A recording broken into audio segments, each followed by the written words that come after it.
लालची सांस दहेज ना मिलने के कारण अपनी बहू बुलबुल पर एक जादुई दवा डाल देती है, जिससे वो तुरंत एक तोते में बदल जाती है।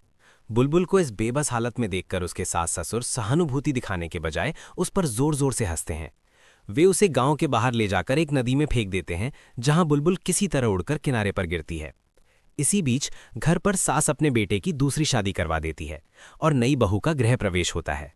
दूसरी तरफ एक शिकारी बुलबुल यानी तोते को पकड़कर पिंजरे में बंद कर देता है। किस्मत का खेल देखिए, बुलबुल का अपना पति और उसकी सौतन ही उस शिकारी से उसे खरीद लेते हैं, लेकिन घर ले जाते समय बुलबुल पिंजरे से आजाद होकर आसमान में उड़ जाती है।